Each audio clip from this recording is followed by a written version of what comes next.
Darren Rovell from Collect here with Dallas Cowboys legend Daryl Johnston. Nice to see you. Great to see you. Good to be here.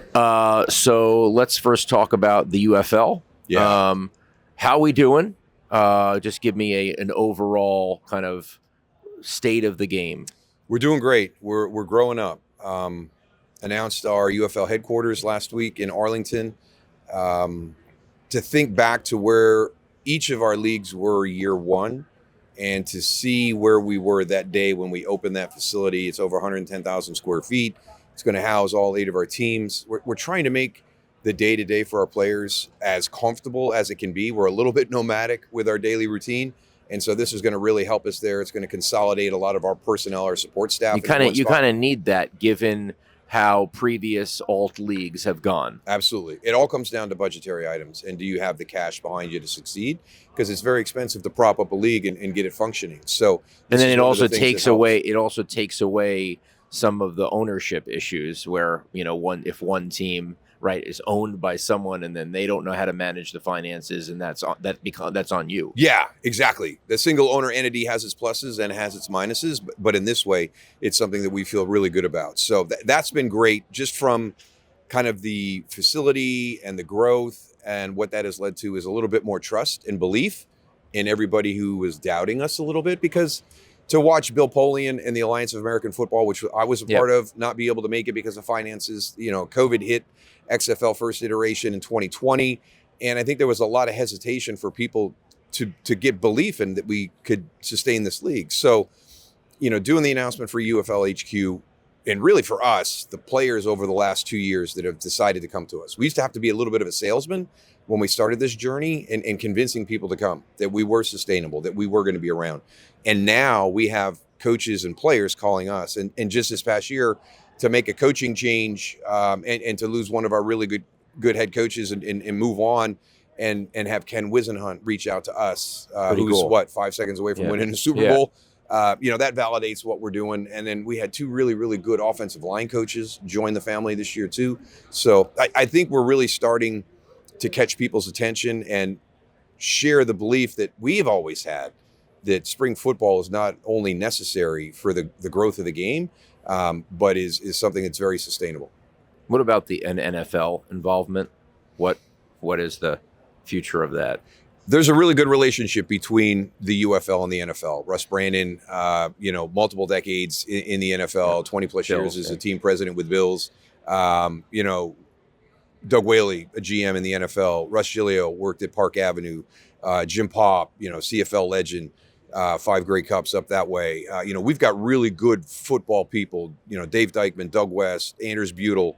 Everybody's got NFL experience. So the relationship it kind of organically comes about just because of the crossover that we have. I think where you see it the most is our participation in player health and safety and the rules with Dean Blandino, Mike Pereira, their connections back into the NFL, the ability for them to stay aligned with what the NFL is doing, and then for us to shift and adjust to what's going to help our players make that transition. So that's been very helpful. Troy Vincent was at our ceremony last week when we announced the headquarters. So the relationship through people is there, but there's not a direct business relationship. Hopefully there's some things that we're in conversation with that I think really are in the best interest of the growth of the game overall for both sides. And if we can ever get into that win-win scenario with the NFL, I think it would be huge. Shifting gears to you as a player, we're Collect. We cover collectibles. How aware were you of keeping your stuff either for, sentimental value or for actual value? Your jerseys, a couple balls here and there. Yeah, more sentimental for me. Yeah. But I was teammates with somebody who saw the other component. Yeah, Emmitt was insane. Yeah, like always taking his football. I think he has all every his single touchdown ball. And they're all tagged. They all have a marker inside. Actually started a business back in the day, to really facilitate that. I thought the interesting thing was when you really saw it, and I did this game, was the day that he broke Walter Payton's rushing record, and he wore different shoes and different jerseys through the games. That was what was that? 90. That would have been 2000.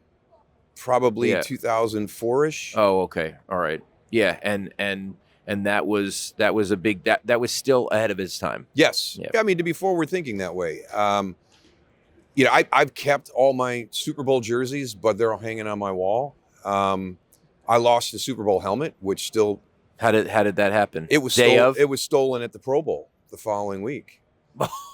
So the hard part was trying to find a helmet to wear during the game.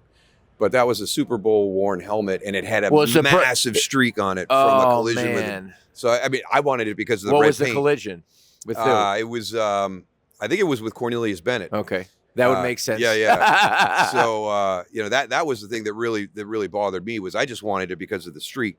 It's like NASCAR trading. Was it a Bills blue? It was red. It was the Bills red. Oh my God. Yeah. That's amazing. So yeah, and it's I'm sure it's in a shop somewhere in Hawaii, sitting on a shelf. Oh my God. Anything that you sold? I haven't really parted with anything. I really haven't. All your rings. You have all your. I have all my rings. Yeah, I would never give up my rings. Not wearing your rings. Yeah, I know. Is it too gaudy or? Yeah. I do from time to time. But believe it or not, just getting in and out of metal detectors, walking into security areas, it can be a little bit cumbersome and stuff. Yeah, and so I'm a little protective of those, but I've got a lot of my game worn jerseys. I've got as many of my game worn helmets that are significant. I've got my first touchdown, but never to the level that Emmitt had. I mean, he was just so forward thinking. Do you guys benefit by the fact that the Cowboys haven't won it in 30 years? Oh gosh, yeah. Yeah, it's without a doubt. Right. They need you, right? If there's not so you every year are making some money on the fact that, you're the last champions of the team. Yes, we can still at this stage of our careers, 30 years later, still be able to generate opportunities from Panini for cards, to go to card shows into the areas where the real hardcore Cowboy fans are, and which is not small, not a small. Yeah, we're everywhere. Base, but it's amazing. Like the Northeast is one of the hotbeds. Obviously, down along, the Southwest border. When you get into there's hotbeds down there. But internationally, but we get brought in because we're the last group of champions, and it was like that for us when we first got there with Roger and Tony Dorsett and Drew Pearson and Randy White. Those were the last champions. So until you change that narrative for the Cowboy organization, our group will continue to have opportunities. That's amazing. What do you think for the Cowboy, from the Cowboy standpoint? What do you think is why has there not been another championship? I mean, they're basically 500. Yeah. They're like that. 8-8 team, 9-8 team. Soon be. When there's 18 games, 9-9.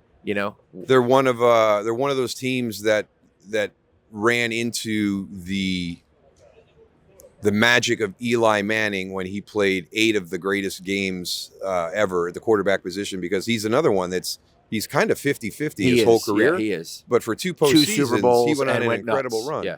And 2 of those where's the Cowboys' years? They're number one seeds. Yeah. Number one seeds in the NFC. So he goes through the NFC, taking down Dallas as a number 1 seed, knocks off the undefeated Patriots one year. I mean, Tom Brady could have 9 Super Bowl rings, if not for Eli Manning on that magical run twice. So Dallas hit that, which is part of football. You hit that team that's just on a run. And then they've also had bad injury luck. Bad injuries. I think for the core fan base, though, for 30 years, I mean, the next longest drought of an NFC team making the championship game is the Bears at 14. Yeah. And Dallas is at 30. So, okay, we get that. Jerry's never given it up, though. He's got to, and he never will. Never will. Yep. So I think that there's some things there. And Steven's probably not after Jerry. Well, I think that's going to be the one thing that all the Cowboy fans are waiting to see what happens when that transition does occur. Is there going to be a difference in the way that Steven approaches that side? Or Charlotte, or whoever. Well, it's the personnel side. Yeah. I mean, the business side is on cruise control, in my opinion. Oh my God! I mean, the brand is the brand. But you were there when they did the whole Pepsi thing, when they were the only team to not go through the league deal. He did it with everybody, though. Yeah, he did. Yeah. We were Pepsi, they were Coke. We were Miller, they were Coors. Yeah. I mean, everybody. He went to the biggest competitor against the NFL product and brought them into Texas Stadium. And I mean, he not only has he made money for the family with the branding and the value of the Dallas Cowboy, organization. But every other owner around the NFL has increased the ownership of their franchise. Every single player has benefited from that because of the increase in the salary cap. Jerry Jones has put money into a lot of people's pockets. So that's the good thing about the innovation on the Cowboys side when you talk about business and how he's approached that. And he is phenomenal at that part. The football side is what everybody wants, and I think there has to be some changes made there. It's part of it that it doesn't affect him financially, so they don't need to make a move, or there's no urgency.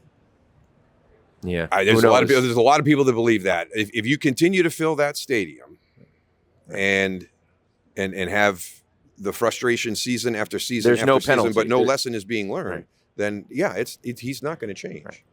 Daryl Johnston of the UFL and Dallas Cowboys legend, thanks so much for joining us. Yeah, great to join you.